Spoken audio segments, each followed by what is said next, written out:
Good morning friends. Good morning বন্ধুরা। তো রাজীব যথেষ্ট ফ্রেশ হয়ে গেছে, আমিও ফ্রেশ হয়ে গেছি। তো ডেলিভারির সময় আমি আমার সিঙ্গেল রুমের ভিউ তোমাদেরকে দেখিয়েছিলাম, আর এই রুমটা, এটাও সিঙ্গেল রুম, এই রুমটায় আমরা আছি। তো এখানে দেখো একটা সেকশন দিয়েছে ওয়ার্ড্রপের, এটা ডক্টরদের সেকশন, মানে নার্সদের। এর মধ্যে আমার সমস্ত সেলাইন, তারপর ওই পেন কিলার, ইনজেকশন, টিস্যু, আমার যেসব প্রয়োজনীয় জিনিসপত্র সেগুলো আছে, ইনজেকশন বাগেরা এই সবগুলো এখানে সব সেকশানে আছে। এখানে জলের ড্রামটা আছে, ঠান্ডা গরম, আর এখানে গ্লাস এবং টিস্যু দিয়েছে। তো এই দিকে চলে আসি, এই দিকে খাবার টেবিল আছে, চা দিয়ে গেছিলো, খাওয়া হয়ে গেছে। এখানে স্যানিটাইজার, আর এই রুমটাও খুব সুন্দর, এখানে টিভি দিয়েছে। আর এটা হলো রাজীব শুয়েছিল সোফা। এই সোফাটা ফ্যামিলির জন্য, অনেকটাই চওড়া আছে, ওর হয়ে যায়। এখানে টাওয়াল চেঞ্জ করে দিয়ে গেছে, সকাল সকাল বেডশিট, বালিশের কভার, আমার ড্রেস সমস্ত কিছু চেঞ্জ করে দিয়েছে।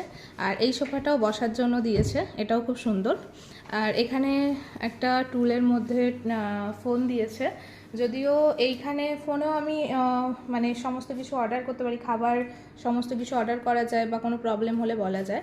আর ওখানে একটা ইস্যুর আছে স্ক্যানার, এখান থেকেও আমি সব কিছু স্ক্যান করে কমপ্লেন করা বা অর্ডার করা এগুলো করতে পারি। এখানে ফ্যামিলির জন্য বা আমার জন্য মিনি ফ্রিজ আছে। আর এখানে আছে তোমার ইলেকট্রিক কেটল। আর এটা আছে চায়ের সেকশান। চায়ের সেকশান, এখানে চা, গ্রিন টি, কফি, নমক দিয়েছে ওই স্যুপ টুপ খাওয়ার জন্য, তারপর গোলমরিচ আছে, দুধ আছে এবং সুগার ফ্রি আছে। আর এটা আছে menu card, room service menu.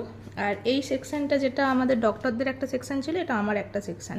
এখানে আমাদের টুকটাক জিনিসপত্র আছে। বাবা, এটা খুব টাইট, খোলা যাচ্ছে না, অনেক কষ্টে খুলেছি। এখানে ওই বেবির কিছু জিনিসপত্র আছে টুকটাক, যেগুলো ইউজ হয়। আর এই সেকশানটা আমার ফাইলপত্র রাখা হয়েছে। আর এইটা হলো বেবি কেরিয়ার, যেটা বেবিকে আমাদের সাথে রাখাই প্রেফার করছে, যেহেতু সি সেকশানের পর 1 মাসের মধ্যে আবার আমার অপারেশান, তো বেবি আমাদের কাছে থাকার উচিত, সেই জন্য এটা ওর জায়গা। রাতে আমি পিসার কাছে বাড়িতে পাঠিয়েছি, কারণ রাতে আমার রেস্টটা খুব দরকার। আর এটা হলো একটা বসার জায়গা, এখান থেকে দেখো রুমের ভিউটা খুব সুন্দর। আমি যখন ডেলিভারির সময় ছিলাম ভিউটা আরও সুন্দর ছিল, তাও এটা খারাপ নয়। তো যাই হোক, রুম ভিউয়ের পরে এখানে আসি অ্যাটাচ ওয়াশরুম, এটাও খুব পরিষ্কার পরিচ্ছন্ন, খুবই সুন্দর। আর এই যে এখানে বিধ্বস্ত আমি, খুবই টেনশনের মধ্যে দিয়ে আছি। আমারও মোটামুটি ফ্রেশ হয়ে গেছি, আমার ড্রেস চেঞ্জ করে দিয়েছে। তো চলো, এই ব্লগটা আমি এখানেই শেষ করছি। দেখা হচ্ছে তোমাদের সাথে আবার নতুন ব্লগে।